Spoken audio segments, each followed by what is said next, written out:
जय श्री केदार, हर हर महादेव। दोस्तों अभी मैं हूँ केदारनाथ में और मैं जो हूँ एक ऐसे ट्रैक पे हूँ जो जाता है केदारनाथ के पीछे चोराबाड़ी ग्लेशियर, चोराबाड़ी ताल में, जिसको हम लोग जानते हैं गांधी सरोवर के नाम से भी। आप सभी लोगों को पता होगा महात्मा गांधी की जो अस्थियां हैं वो चोराबाड़ी लेक में ही विसर्जित की गई थी, तभी जो है उस लेक का नाम गांधी सरोवर भी है। मेरे पीछे दिख रहा है केदारनाथ धाम और अभी जो है बहुत सारे श्रद्धालु केदारनाथ धाम पहुंच रहे हैं। अभी यहाँ का वेदर जो है वो कुछ ऐसा है, 2-3 दिनों से बारिश थी, अभी जो है अच्छी सी प्यारी सी धूप खिली हुई है। तो हमने सडनली प्लान बनाया कि आज जो है हम चोराबाड़ी ग्लेशियर जाते हैं, चोराबाड़ी लेक जाते हैं और ये जो रास्ता जाता है यही रास्ता है जो जाता है चोराबाड़ी लेक की तरफ। और चलिए आगे चलते हैं और आपको दिखाएंगे कहाँ चोराबाड़ी ग्लेशियर है, कहाँ कैसे वहाँ जाने का रास्ता है और कैसे वहाँ जाना पड़ता है, कैसे जो है रास्ते को ध्यान रखना पड़ता है, याद रखना पड़ता है, ताकि मौसम ख़राब होने पर भी जो है आदमी खोए ना और आराम से अपना वापस आ सके।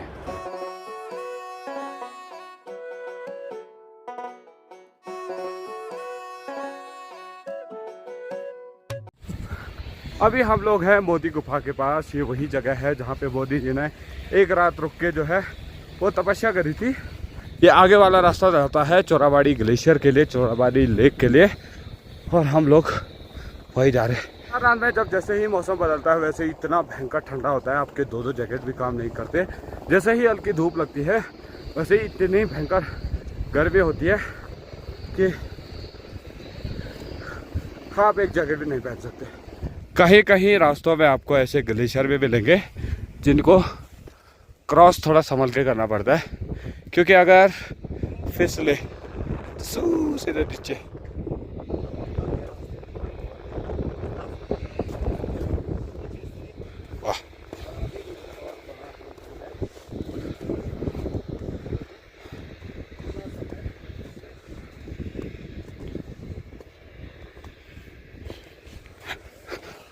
चलो जी, मैंने तो क्रॉस कर लिया, अब इनको देखते हैं।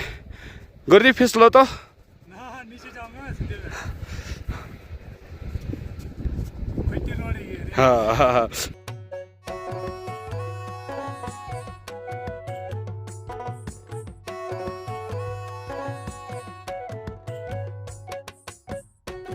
अभी हम लोग पहुंचे हैं वो एक बड़े से झरने के पास पहुंचे हैं और झरने के बीच में जो नदी आ रही है उसके ऊपर एक ग्लेशियर बना हुआ है, तो उसी ग्लेशियर को हमें क्रॉस करना है।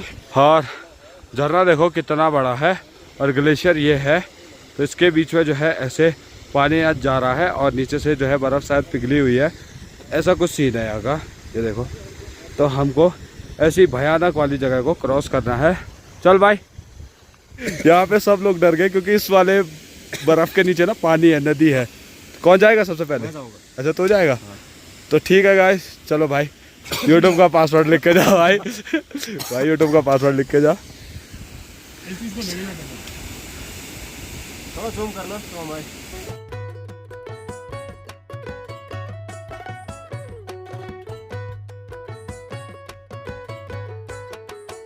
चलो भाई, दो दोस्तों ने तो पार कर ही लिया है ग्लेशियर को, अब कोई दिक्कत नहीं है। अब और ग्लेशियर जो है वो कुछ ऐसा है, इसमें चलना थोड़ा रिस्क भरा होता है। और यहाँ पे देखो ओ भाई क्या भयंकर खड्डा हो रखा है, उसके नीचे जो पानी वहाँ से जा रहा है भाई, देख रहे हो। तो हमने भी इस ग्लेशियर को पार कर ही लिया है। ये वाला झरना मैंने पिछली बार भी दिखाया था, ये बहुत बड़ा झरना है और बहुत प्यारा लगता है। अभी हम लोग जो है एक छोटे से टॉप में पहुंचे हैं। यहाँ पे जो है पीछे एक बहुत बड़ा बुग्याल जैसा एरिया है।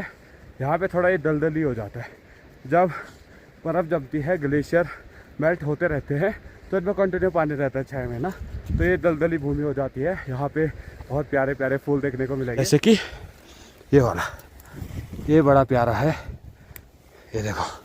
तो ऐसे आपको फूल, पीछे बर्फ़, ऊंचे ऊंचे पहाड़, उन पे बर्फ़ देखने को मिलेगी। और हम लोग जो है आज एक छोटा सा ही ट्रैक कर रहे हैं, ज़्यादा बड़ा नहीं है, छोटा ही है हम लोगों के लिए। देखो मैं इस पहाड़ी की टॉप पे बैठा हूँ।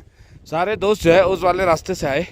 एक हरामी दोस्त ने मुझे बोला ये वाला रास्ता इजी है, भाई वाला चढ़ के आ गया, भाई ऑक्सीजन की कमी हो गई, डरते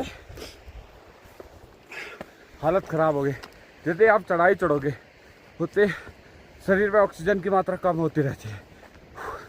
और अभी तो मेरे शरीर में भी होगी हो, फिर भी इन किसी को रास्ता पता नहीं, मैं जाऊंगा इनके साथ, तब ये लोग चोराबाड़ी पहुंचेंगे।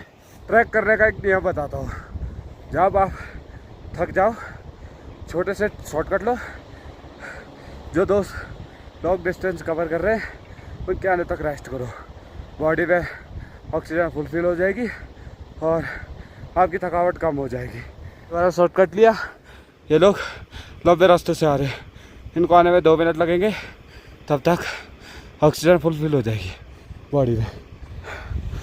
रास्ते में छोटे छोटे बर्फ़ के टुकड़े हैं और जैसे वो लोग निकल गए शॉर्टकट से, मैं आया लॉन्ग कट से, फिर मेरी सांस ज़्यादा फूल रही है तो थोड़ा उस टाइप के रास्ते पे आया और यहाँ से लोग जा भी रखे। वाह,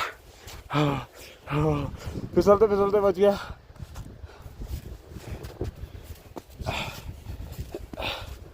जो लोग आए वो भी बड़ी मुश्किल से आए, मैं भी बड़ी मुश्किल से जा रहा हूँ और वो लोग गिरे भी हैं इन खड्डों में।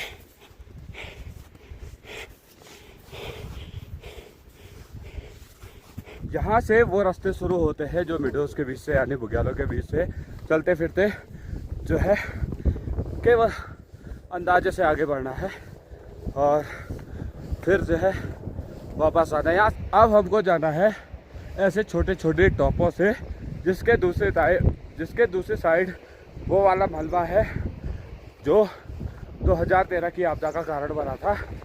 और अभी हम लोग केवल ऐसे ही चलते जा रहे हैं और अभी किसी को पता नहीं है चोराबाड़ी लेक कहाँ है। ये सबको जब मैं दिखाऊंगा ये चोराबाड़ी लेक है, तब ये लोग हैरान हो जाएंगे और इनको भरोसा नहीं आएगा। और रास्ता कुछ ऐसा है, ये वाला। अब यहाँ पे हल्की फुल्की बारिश स्टार्ट होने बैठ गई है, तो जितना जल्दी डेस्टिनेशन कवर करो उतना जल्दी वापस। और फाइनली हम लोग हैं चोराबाड़ी। ये है हमारी चोराबाड़ी लेक जो इतने बड़े ग्लेशियर से ढकी हुई है और आखिरकार हम लोग पहुंच गए। तो अभी हम हैं चोराबाड़ी लेक में। चोराबाड़ी जो लेक है वो बहुत बड़ी हुआ करती थी। आपको पीछे का जितना भी एरिया दिख रहा है, जो पीछे पतला सा गलियारा टाइप का दिख रहा है, वहाँ तक इसका पानी रहा होगा और उसी गलियारे से जो है पानी आता रहा होगा और फिर जो है इस लेक में पानी इकट्ठा होता रहा होगा। और ये जो एरिया था, ये वाला जो मेरे पीछे वाला एरिया है, ये एरिया था ब्लॉक। यहाँ से पानी बाहर नहीं निकलता था, बहुत कम मात्रा में पानी निकलता था, तो यहाँ पे पानी स्टोर हो रखा था। एक बहुत बड़ी लेक बनी हुई थी। तो जब ऊपर से ग्लेशियर फटा, ग्लेशियर का मलबा जो है लेक में आया और बोलते हैं कि इस लेक में जो है प्राकृतिक कुछ क्रियाएं होती है, जैसे रासायनिक टाइप की क्रियाएं होती है। फिर ग्लेशियर फटा, फिर ये लेक फटी और वो वाला एरिया, केवल वही वाला एरिया टूटा क्योंकि मलबा जो है वो वहीं आ रखा है और वो वाला एरिया टूटा और पूरा पानी एक साथ बाहर निकल गया। तो उसकी वजह से ही 2013 में जो है केदारनाथ में आपदा आई थी और उस टाइम पे लोगों ने अपना कुछ ना कुछ खोया था, सब ने कुछ ना कुछ खोया था।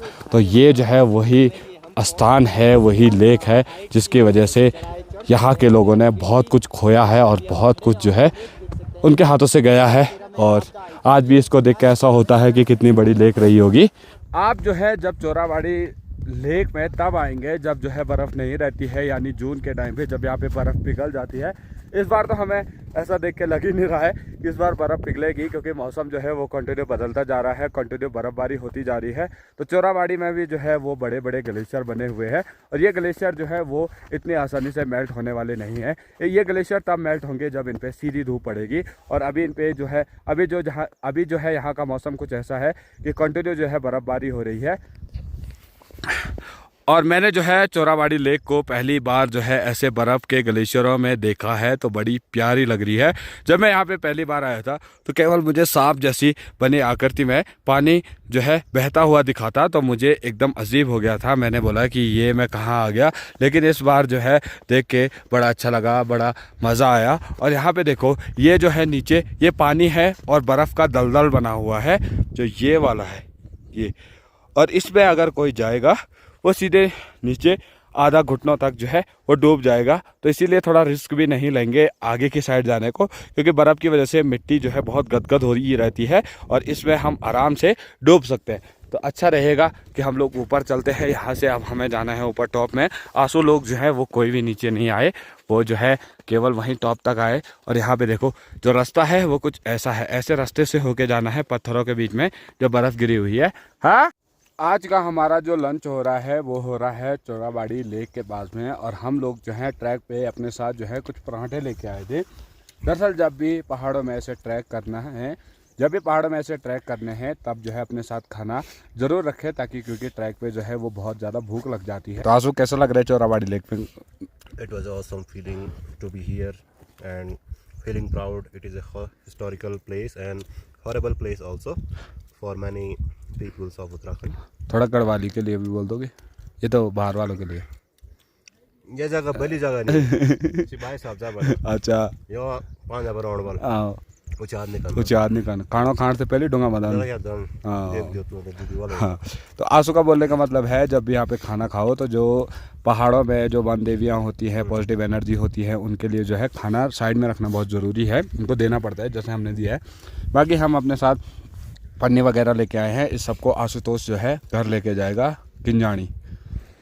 अभी मैं जिस जगह पे हूँ वो जगह है मंदाकिनी नदी का उद्गम स्थल, यानी जहाँ से मंदाकिनी नदी निकलती है।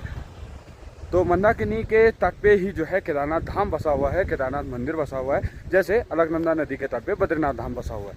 अलकनंदा और मंदाकिनी का जो संगम होता है वो होता है रुद्रप्रयाग में, और मंदाकिनी को जो है अलकनंदा की एक सहायक नदी भी हम लोग बोल सकते हैं, जिसका उद्गम स्थल ये हमारे सामने है।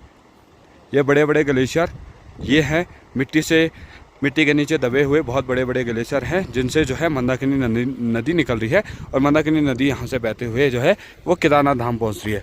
तो जो कुछ रास्ता है वो कुछ ऐसा है।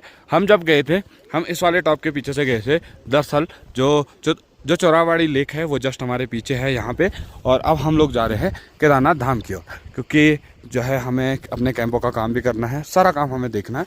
तो उससे पहले यहाँ पे ड्रोन उड़ाते हैं, कुछ विजुअल रहते हैं पीछे के कि जो ग्लेशियर है वो कैसा दिखता है, और आप लोगों तक भी वो व्यूज़ पहुँचाते हैं।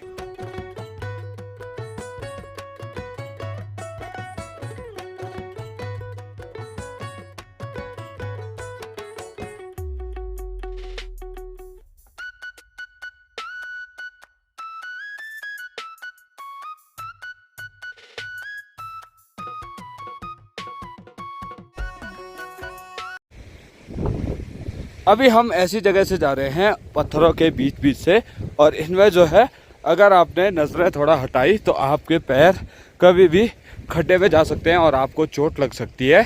तो इसीलिए जब भी ऐसी जगह चले तो ऐसे सीधे सीधे पत्थरों में पैर रखें जो थोड़ा स्टेबल हो, जिससे आप फिसल ना सको, जिसमें आप ग्रिप बना सको अच्छी सी। और ये जो सामने वाली धार है, इस धार का नाम है झंडी धार, और हमको यहाँ पे जाना है। यहाँ से जो है पूरा केदारनाथ दिखता है। तो मैं अभी हूँ झंडी धार पे, और इस जगह का नाम झंडी धार इसलिए रखा है क्योंकि यहाँ पे एक झंडा लगाया गया है। ये है निशान, मतलब कहाँ से आप केदारनाथ पहुँच सकते हो। ये वाली चोटी पे आप पहुँच जाओ तो यहाँ से आपको कोई दिक्कत नहीं होगी। और हमारे बिल्कुल सामने है केदारनाथ धाम। केदारनाथ की खूबसूरत सी वादियाँ, जहाँ चारों तरफ पहाड़ों पे बर्फ़ गिरी हुई है, कहीं कहीं छोटे छोटे हिमखंड हैं, बड़े बड़े ग्लेशियर हैं, और हमारे पीछे बहुत बड़े बड़े ताल हैं। और यहाँ पे सभी लोग जो हैं अपनी वीडियोस बना रहे हैं। और यहाँ पे देखो इस तरफ को इतनी भयंकर खाई है, अगर कोई गिरा सीधे मंदाकिनी में जाएगा। अभी हम लोग हैं झंडी धार में, और झंडी धार इसको इसलिए बोलते हैं क्योंकि यहाँ पे एक निशान लगाया हुआ है, जिसको यहाँ पे एक झंडी लगाई हुई है, जो कि अगर कोई ट्रैकर ऊपर जाता है वो रास्ता भूल जाता है तो वो इस झंडे के माध्यम से ये देख सकता है कि ये वाला टॉप जो है वो केदारनाथ टॉप के ऊपर है और आप यहाँ पे आके केदारनाथ धाम आसानी से पहुँच सकते हो। अभी हमने जो ड्रोन उड़ाया था वो पीछे बड़े बड़े ग्लेशियरों की तरफ उड़ाया था। जिस टाइम जब मैं पहली बार उन ग्लेशियरों में गया था तो वो ग्लेशियर उस टाइम मेल्ट हो रहे थे और उनमें जो पानी था वो बहुत कम था, लेकिन इस बार जब हमने वो ग्लेशियर ड्रोन के माध्यम से देखे तो उन ग्लेशियरों में जो पानी है वो बहुत ज़्यादा इकट्ठा हो गया है, वो भी बहुत बड़ी बड़ी लेक बन रही है। इन फ्यूचर अगर कभी उन लेकों में कुछ होता है तो वो पानी भी बहुत बड़ी तबाही का कारण बन सकते हैं धीरे धीरे।